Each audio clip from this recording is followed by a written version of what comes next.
Bumisita si PNP Chief Police General Nicolas D. Torre III sa Bulacan PPO sa kanyang command visit upang palakasin ang moral ng mga pulis at pagtibayin ng mga kampanya kontra kriminalidad. Ang kabuuan ng balita kay Patrolwoman Pearl Cristalline Javier.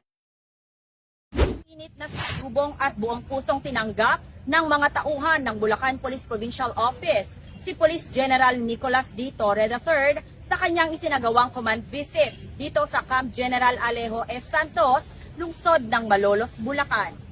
Pinangunahan ng aktibidad ni Police Brigadier General Ponce Rogelio I. Peñones Jr., Regional Director ng Police Regional Office 3, katuwang si Police Colonel Angel L. Garciliano, Acting Provincial Director ng Bulacan Police Provincial Office, kasama ang Command Group, mga Chief of Police ng iba't ibang bayan at lungsod at mga opisyales ng pamahalaang panlalawigan ng Bulacan. Tampok sa aktibidad ang pagbabasbas at formal na turnover ng mga kagamitang ipinagkaloob ng pamahalaang panlalawigan ng Bulacan, kabilang ang pagpirma sa Deed of Donation.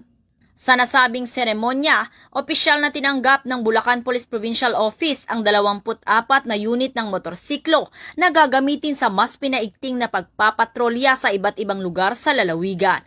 Kabilang din sa mga ipinagkaloob ang isang unit ng Toyota Rush, 100 unit ng handheld radio para sa mas mabilis at epektibong komunikasyon, at mga drone na magagamit sa mga surveillance at rescue operation. Ipinagmalaki rin ng kapulisan ng Bulacan ang kanilang natatanging tagumpay, kabilang ang masigasig na pagsuporta sa layunin ni Police General Torre III na makamit ang 5 minutong response time sa bawat insidente, bilang bahagi ng mas mabilis at mas epektibong pagbibigay ng serbisyong pampubliko. Kasabay nito, ginawaran ng pagkilala ang mga kapulisan na nagpakita ng kahusayan, katapangan at dedikasyon sa pagtupad ng kanilang tungkulin. Nagkaroon din ng paglagda sa sinumpaang suporta ng mga lokal na pinuno ng iba't ibang sangay sa lipunan ng bayan ng Bulacan.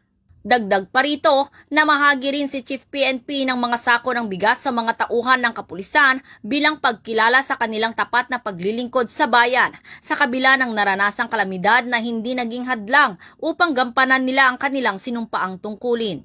Binigyang diin din ni PNP Chief ang kahalagahan ng profesionalismo, integridad at malasakit sa serbisyo at hinikayat ang mga kapulisan na ipagpatuloy ang kanilang mabuting gawain sa ilalim ng mas pinaigting na kampanya laban sa lahat ng uri ng krimen.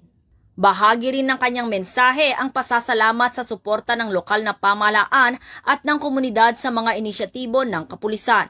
Patunay lamang ito na ang pambansang pulisya ay patuloy na nagsusumikap na mapahusay ang kanilang kakayahan at serbisyo para sa kapakanan at kaligtasan ng sambayanan.